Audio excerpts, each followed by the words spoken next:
Welcome back to my channel. In this video, we will discuss about the week 2 assignment of Advanced Computer Architecture in Nptel. So let's have a discussion about it. Select the correct option based on the following statements. So right after right is an anti-dependence and right after read is an output dependence. So it is when we come to right after right, it is an output data dependency, and when we come to right after read, so it is an anti-data dependency. Okay, so these are not correct. Okay, basically right after write it is an output dependence and right after read is an anti-data dependence. Okay, so first statement is false. False dependencies arises due to shortage of architectural register. So it is the false statement, because so false dependencies only arises due to the shortage of resource conflict. Sorry, it's not shortage. So it is due to resource conflict in the pipeline. Okay, false dependence arises due to resource conflicts in the pipeline. So that's why both S1 and S2 are false. Next, select the most appropriate option based on the following statements. So out of order processors respect data dependency. Absolutely, out of order processors respect the data dependency, and out of order processor respect control dependency. It's a false statement. In order processors respect program order. Okay, so both S1 and S3 are true and S2 is false.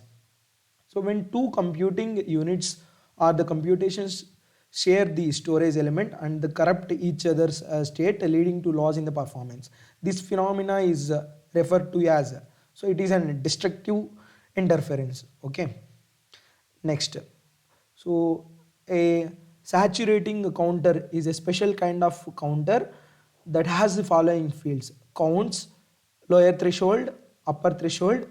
The increment operation is defined as, so we can increment like this.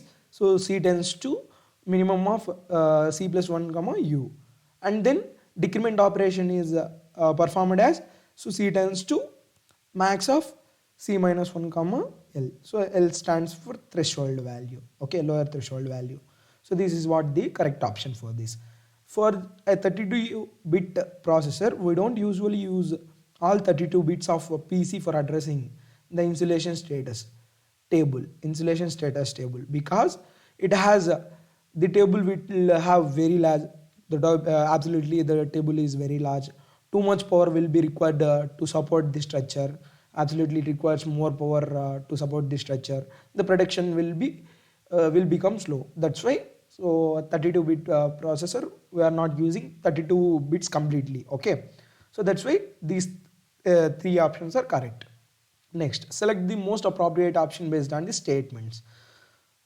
See here, the LSB bits, least significant bits of the PC, are used for indexing the instruction status table because these bits show more randomness.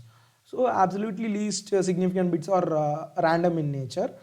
And then, so first statement is correct. Temporal and spatial locality are important properties of that contributes effective branch prediction. So both the statements are true. So this is what the correct option for this. The use of tag bits of a PC helps in reducing the branch aliasing. Okay, so this is what the correct option for this.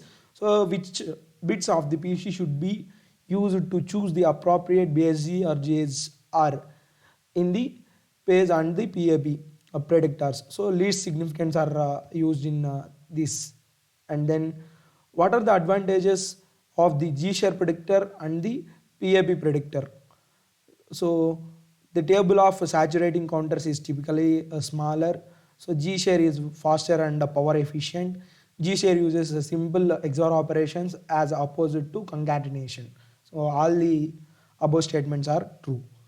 And then, so which of the following structures is most suited in predicting the return address of the solution is RAS. Okay, thank you. Next video we'll discuss about the weekly assignment of the advanced computer architecture. Now I'll submit the answers. So I submitted the assignment to. So don't forget to subscribe, and please try to share with your friends. Thank you.